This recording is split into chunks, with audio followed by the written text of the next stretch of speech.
Gracias, diputada presidente, diputadas y diputados. Una vez más nos vemos nosotros en la discusión de el proyecto de ley, este proyecto de ley fundamental para el funcionamiento del gobierno del presupuesto de la República. Un presupuesto que continúa su incremento porque nosotros no hemos tocado los problemas estructurales que hacen que el gasto se incremente en términos reales.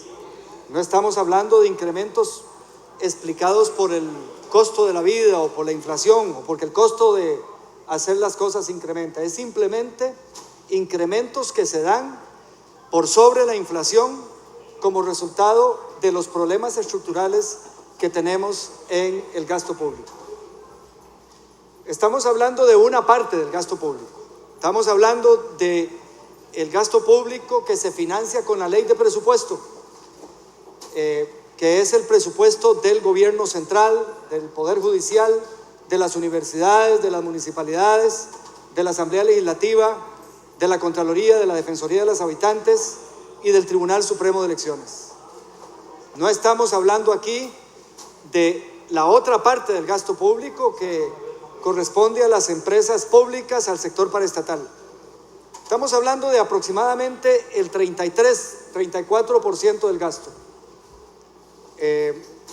Porque el gasto total para el año entrante del sector público va a ser de 23 millones de colones. Aquí estamos hablando de 9 millones de colones. Y vamos a seguir siempre con estos incrementos en el gasto, independientemente de lo que ocurre en este año, de un 12%, si no le entramos a los problemas estructurales. Y cuando hablo de problemas estructurales, me refiero a la organización del sector público que hace que sea muy difícil controlar el gasto o por lo menos reorientar gasto de gasto corriente a gasto de inversión, con lo cual nadie sufriría. De estos 9 millones de colones, redondeando números, 3 millones de millones, una tercera parte, o sea, 1 de cada 3 colones que vamos a gastar es para servir la deuda. 2 millones de millones para amortizar deuda y un poco más de 1 millón de millones de colones para pagar intereses. Todo eso se ha venido incrementando. En realidad, el servicio de la deuda del presupuesto ajustado a agosto de este año, del 2016, se incrementa en un 17% el servicio de la deuda. El servicio de la deuda se incrementa en 420 millones de colones. Eso es más o menos, con un poquito más sería el presupuesto de todo el Poder Judicial. Con un poquito más sería el presupuesto de las universidades. Es más que el presupuesto del Ministerio de Gobernación y Seguridad juntos. Solo el incremento en el servicio de la deuda. Porque reitero, el servicio total son 3 millones de colones. Entonces quedan 6 millones de colones para gasto en inversión y gasto en gastos corrientes. Y los ingresos corrientes, o sea, los ingresos tributarios, son de 4.8 millones. O sea, hay un faltante de 1.2 millones de millones. Ese es el déficit primario. Ese es el que nos acongoja a todos. Porque mientras no resolvamos el déficit primario, no cerremos ese hueco de 1.200.000 millones de millones, vamos a tener que endeudarnos para pagar intereses. Y cualquier persona en sus finanzas personales o las de su negocio entiende lo que significa que para ir a pagar intereses tiene primero que ir a hacer un préstamo. O sea, ese negocio está quebrado. Si usted para pagar intereses tiene que pedir prestado, o sea, se le va montando en la bola de nieve que es pagar intereses sobre intereses. En eso estamos nosotros. Porque los ingresos corrientes no alcanzan para financiar los gastos corrientes y los gastos de capital, menos para pagar los intereses y menos para servir la deuda. Y entonces, diputadas y diputados, cometeríamos nosotros una seria irresponsabilidad si no le entramos a los temas que tienen que ver con el gasto. Este año, con un enorme esfuerzo del gobierno, las cifras fiscales se van comportando bien. Yo creo que el gobierno va a terminar su periodo con un déficit financiero inferior al que recibió. Probablemente este año el déficit supere escasamente el 5%. Ahí me refiero al déficit financiero, o sea, el déficit primario más los intereses. Pero es un déficit de los más altos de América Latina. Es decir, solo Venezuela y un par de países más quizá nos puedan superar. Y lo que preocupa es que la deuda se continúa incrementándose. La forma de financiar el déficit es incrementar la deuda. Y la deuda se viene incrementando aceleradamente como resultado de ese déficit. Solo del 2009 al año entrante se habría duplicado la deuda al pasar de 24% del PIB a 49% del PIB en un periodo de 7 años. Es mucho, es muy acelerado. Y eso a pesar de que las tasas de interés son de las más bajas de la historia. Nosotros estamos viviendo una bonanza, un dividendo financiero, en razón de que las tasas de interés internacionales y locales están a niveles históricamente bajos. Si nosotros no aprovechamos este periodo para hacer ajustes fiscales, los ajustes van a llegar, pero van a ser mucho más dolorosos. Porque cuando las tasas de interés recuperen sus niveles normales, claro, tenemos entonces que incrementar la parte del gasto que va a servir la deuda. Ya no va a ser 1 de cada 9 colones, sino que va a ser más. A como vamos a estar el año entrante, si las tasas de interés se incrementaran en un 1%, el déficit fiscal automáticamente se incrementaría en un 0,5%. Y al irse incrementando la deuda como porcentaje del PIB, pues lo que hay que destinar a pagar intereses va a ser mayor. Así que podríamos caer en un círculo vicioso. Yo sé que hay personas que, por supuesto, hay que respetar opiniones, creen que esto es crear alarmas.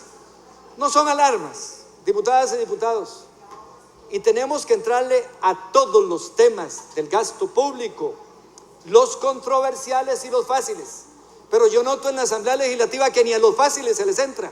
Presenté mociones en hacendarios para ahorrar 17,000 millones en viajes al exterior del gobierno, en comidas, en actividades protocolarias, en consultorías, en propaganda.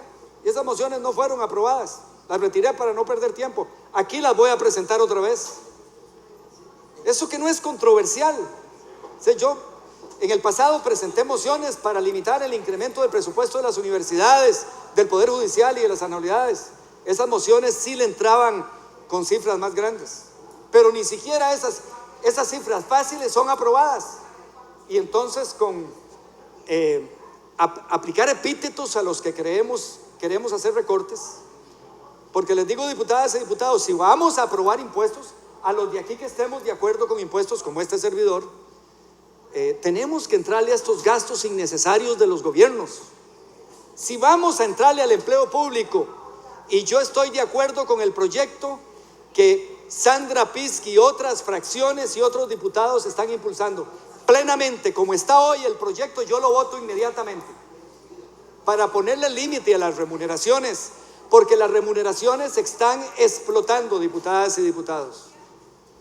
Las remuneraciones de todo el sector público absorbían, no hace nada, en el 2010, no hace nada, absorbían el 13% o equivalían al 13% del PIB. Y ese ha seguido el rango, 13,5, 12, 12,5, alguna vez llegó a 14, de ahí para atrás 10 años.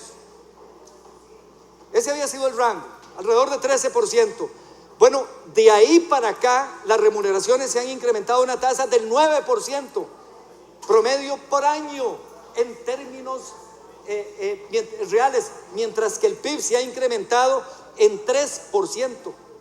O sea, las remuneraciones se han incrementado 3 veces más rápido que el PIB, y por eso las remuneraciones este año alcanzan un 18% del PIB. Reitero, de 13% no hace nada hace 6 años. Hoy son 18% del PIB. ¿Podemos nosotros seguir por esa ruta? No podemos seguir por esa ruta. Hay que entrarle a los impuestos.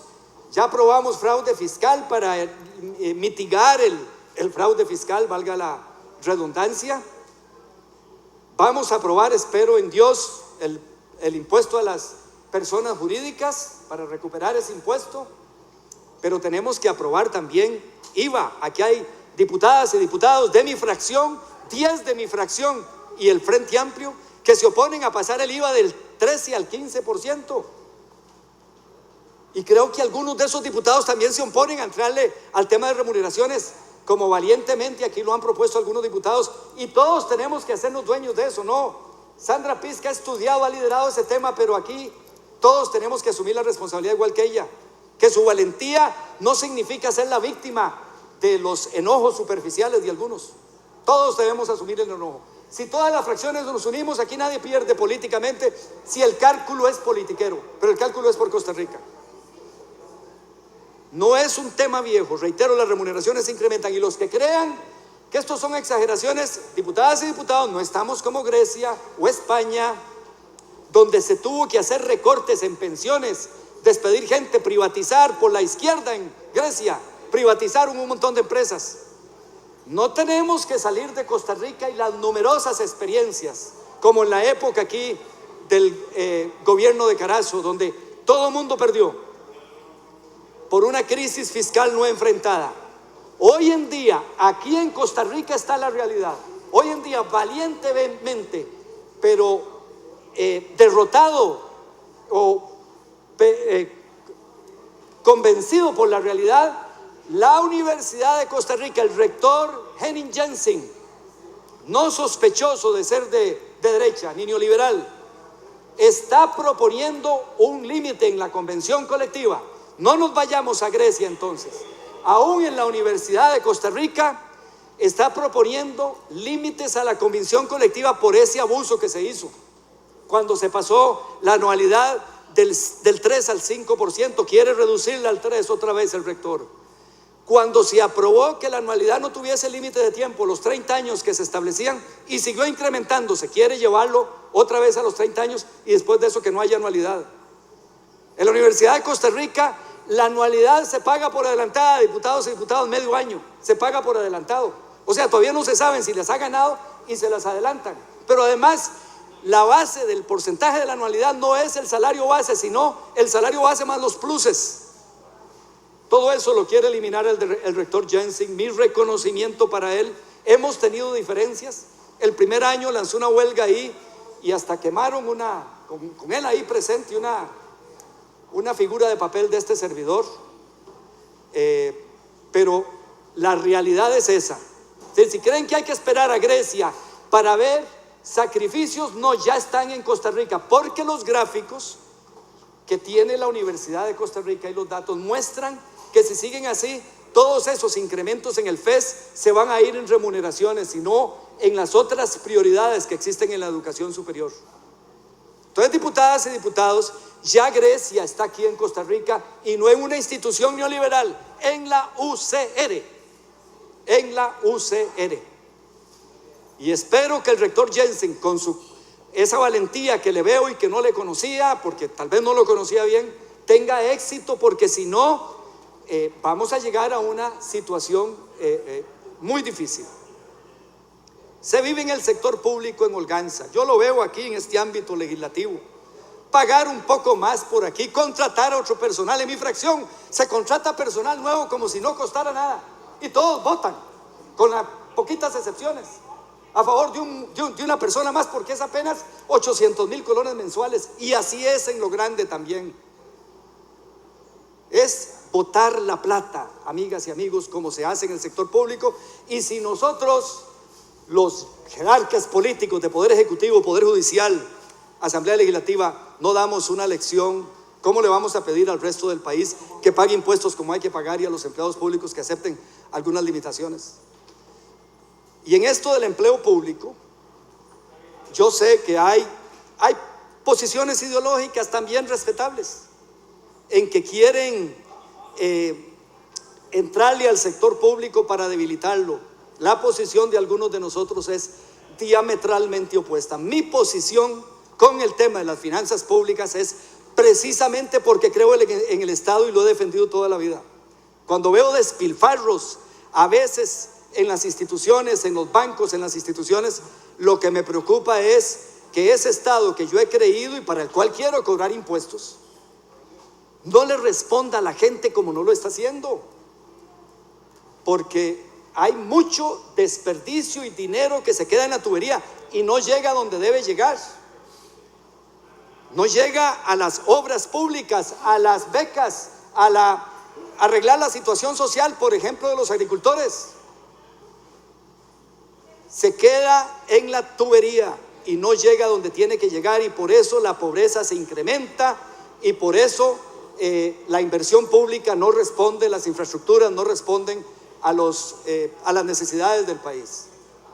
Entonces la postura de algunos de nosotros es desde la convicción de que el sector público juega un papel fundamental en el desarrollo nacional. El sector público es el gran balance que hace que no sean las fuerzas del mercado ni toda la iniciativa que concentra riqueza la que distribuya y la que decida a qué le llega a quién.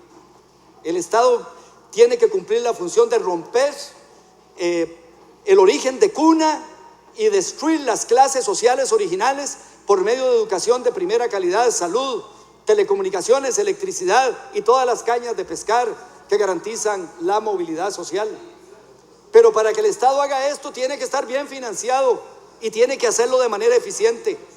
Dar anualidades a todo empleado público es regalar la plata a vagabundos, a no ser que creamos que todo empleado público se comporta como hay que comportarse. No, un buen porcentaje se gana la anualidad, un buen porcentaje se la gana, pero hay un sector que no se la gana, y la única manera de dar estímulo al que sí se la gana es poner límites a las anualidades. Y debo decirlo, yo apoyo toda esa regulación de anualidades, pero ya se pueden aplicar. Son las payasadillas nacionales que tenemos que jugar. Ya hay normas para aplicar anualidades y se puede despedir gente con el sistema actual. Pero vamos a jugar el juego. Esta historia de las anualidades se me parece a la de Banca de Desarrollo. Con lo que aprobamos aquí cuando fuimos diputados y rompimos el monopolio, pero garantizando un fondo creado por la banca privada, bastaba para hacer Banca de Desarrollo. Pero se hizo un ejercicio de como 8 años acá para llegar a donde podíamos haber estado desde el inicio.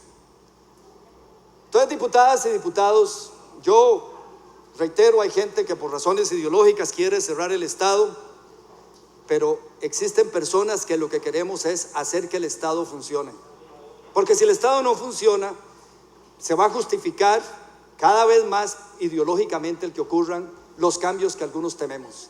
El monopolio de contenedores a APM no se le hubiese dado si no hubiese sido por la ineficiencia y los abusos y la absorción de la planilla laboral de Habdeba.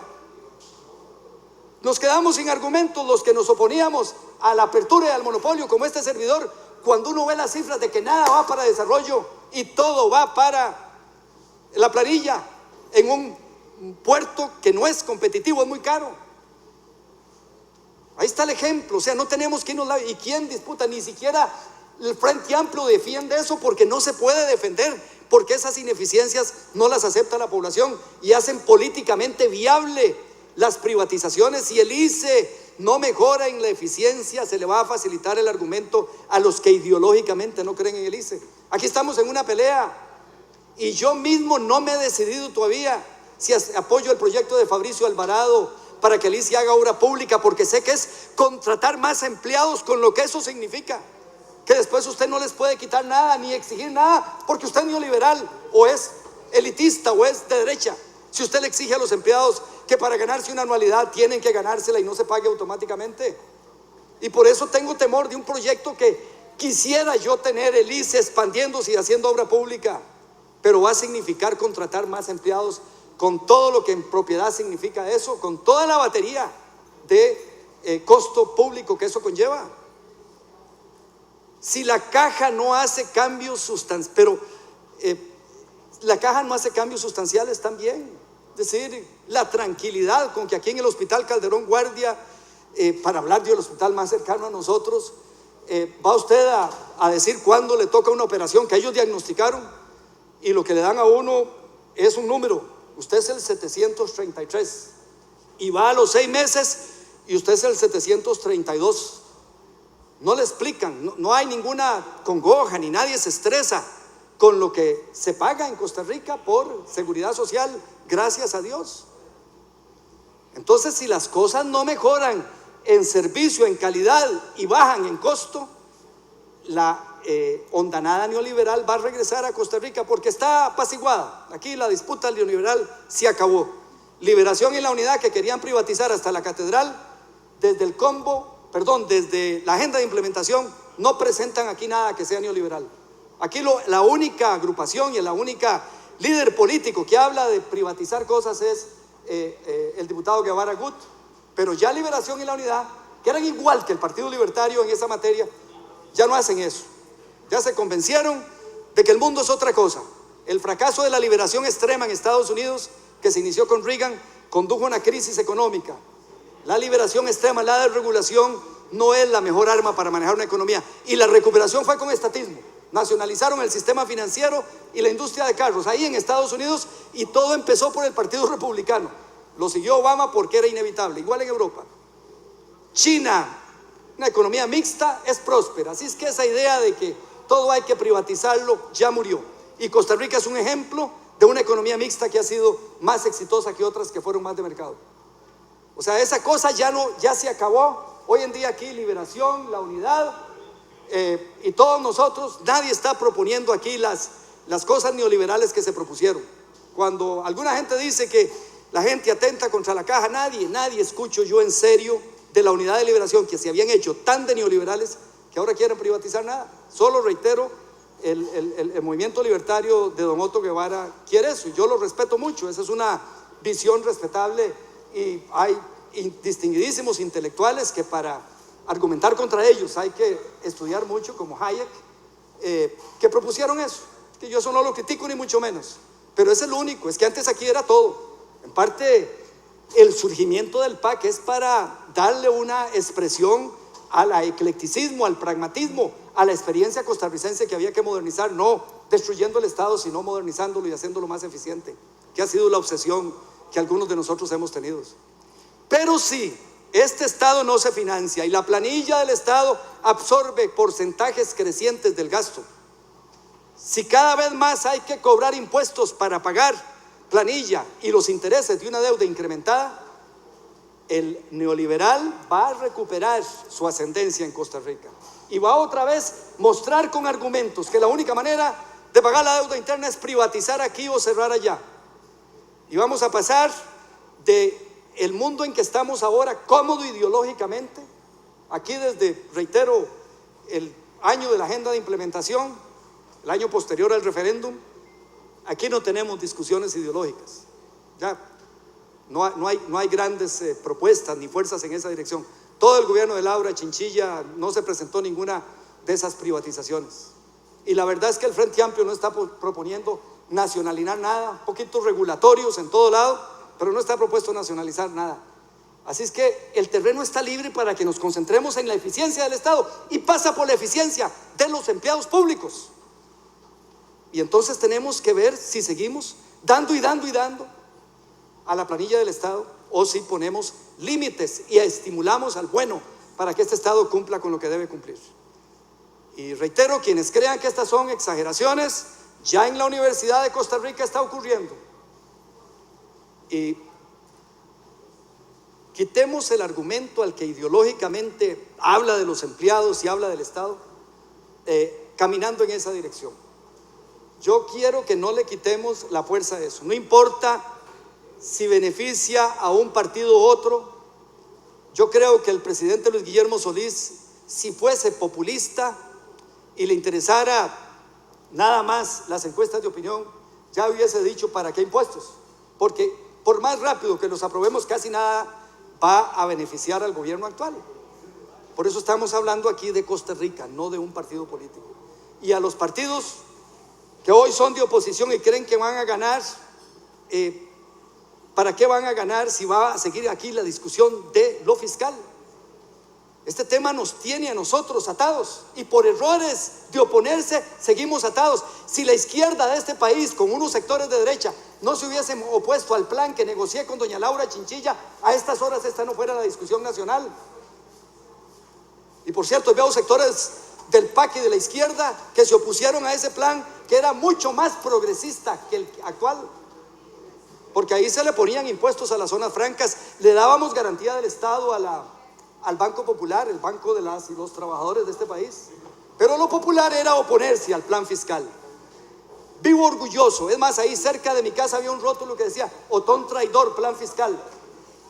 Y me duele que ya le pusieron algo encima. Yo mandé a borrar muchos rótulos aquí cuando era candidato. Ese nunca lo quería borrar. Quería que siguiera ahí.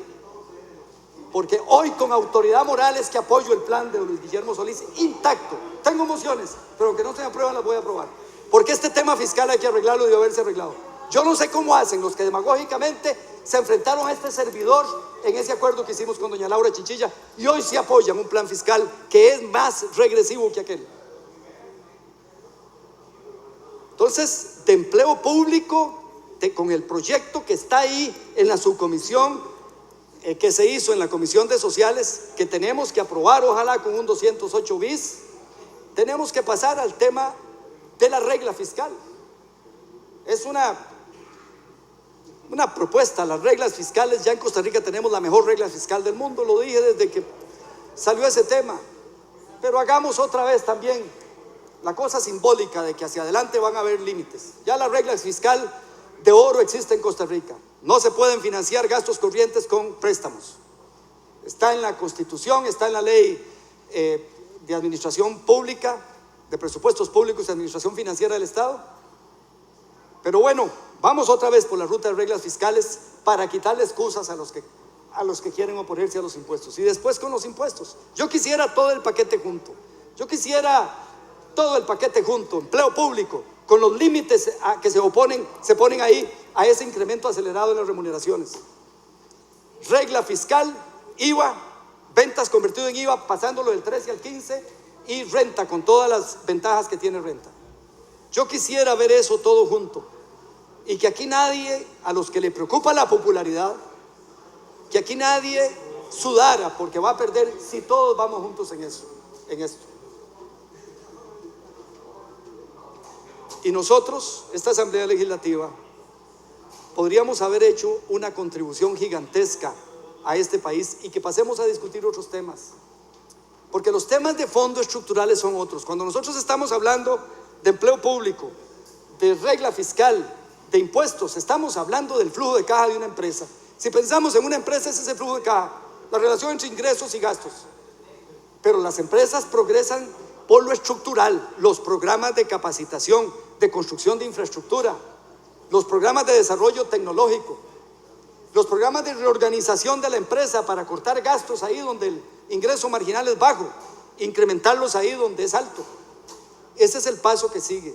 Y aquí hay proyectos de ley presentados, no solo el mío que se llama Cerrar y otros que tengo por ahí, sino de otras diputados y diputados, para que le entremos a la estructura del Estado. Todos esos proyectos, ninguno es ideológico, es eficiencia, es flujo de caja, es eficiencia. Y hay otra serie de temas estructurales que tienen que ver con el funcionamiento de este Estado. Esos son los temas que deberíamos estar discutiendo y no sobre el flujo de caja. Sobre el flujo de caja es para las tesorerías de una empresa, para el departamento financiero, pero los estrategas de una empresa están mirando el futuro y cómo se va a caminar con esa empresa. Nosotros deberíamos poder concentrarnos en eso y no estar aquí en el tercer año de gobierno consumidos por el flujo de caja de este país. Ojalá salgamos rápido del flujo de caja y nos salgamos de esta martirizante ecuación. Y los que estaba hablando yo hace un rato y que las finanzas públicas se están arreglando, sí, se está poniendo una tapa al crecimiento. Noten, sin embargo, una cifra que yo entiendo que el gobierno no la anuncie, que en los datos optimistas de este año hay una caída de la inversión del 25%, donde no se debería hacer recortes. Es cierto que vamos por un déficit bastante inferior a esta fecha que el de hace un año, pero con un recorte en la inversión del 25%. Lo disimulamos porque el recorte es bueno que se haga, y mejor que se haga que no se haga, pero eso no es lo óptimo. Así que, diputadas y diputados, pongámosle atención a este tema y resolvámoslo.